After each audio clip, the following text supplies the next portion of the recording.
الرحمن الرحيم. وبين الساعين اولا كنقدم العزاء ديالي لعائله بوشعيب الخاتري في وفاه الفقيد الابن ديالهم السي محمد الخاتري اللي ما كيتجاوز السن ديالو 17 سنه. حسب القول ديال الاب ديالو كيقول انه البارح مشى يتسخر الحانوت، تعداو عليه شي دراري في السن ديالو تقريبا في واحد الحانوت، بقاو كيضربوا فيه بالحجر على اساس انه هو ولد دوار العرجه، يعني ما خاصوش يتقدم من ذاك الحانوت. بقاو كيضربوا فيه بالحجر. من بعد ما هرب بالموطور ديالو كيعاود بواه قال لك شي عليه شي واحد بشي حاجه جابها ليه في الراس، ضربوا في الراس، يعني الدري صافي فقد التوازن ديالو، طاح بالموطور هكاك كما كيعاود. قال لك نهار بقى غادي وكيتلاوط، ملي وصل قدام الباب ديال العماره الدري صافي تما كاين كيطيح وكيفقد الوعي ديالو.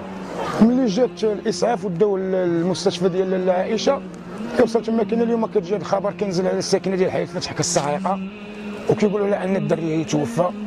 والاسباب شنو هي؟ تعدد طغيان ديال الشباب اللي جاي من واحد المدينه مجاوره واللي كيقولوا انها مدينه حضاريه، ولكن العقليه ديال هاد الشباب هادو الله يهديهم كتبقى ديك العقليه الرجعيه، كتبقى تا ولد دوار العرجه، كنبقى انا ولد بساتين، كنبقى انا ولد ميموزه، وهذا الشيء راه ما كيبشرش بالخير. شوف هو البارح اليوم والبارح وسط منهم بيناتهم بالسيوف المدججه وكيضربوا مع بعضياتهم.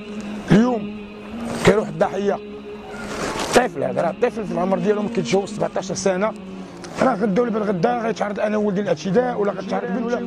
اليوم حنا كساكنه ديال حي الفتح هذا الشيء راه ما كيعجبناش وما كيبشرش بالخير، وهذه رساله كنوجهوها للجهات المسؤوله باش يعني تدخل بكل القوى ديالها وتحد من هذا النزيف هذا.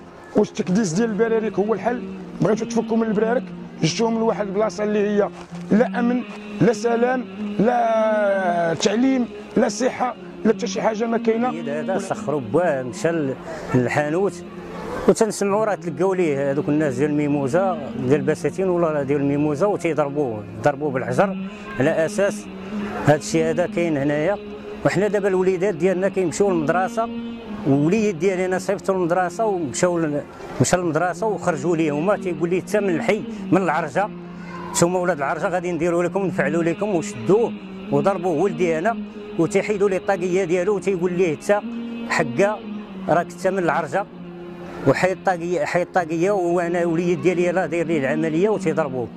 وهذا الشيء هذا راه ما كيبشرش بالخير، وهذا الشيء هذا راه بزاف. الوليدات ديالنا ولينا ما كنقدوش نصيفطوا نقول خوف وتنخافوا على الوليدات ديالنا، ولينا تنقول لهم ما دوزوش من الشانطي على اساس باش يضربوا لكم شي ولاد ميموزه.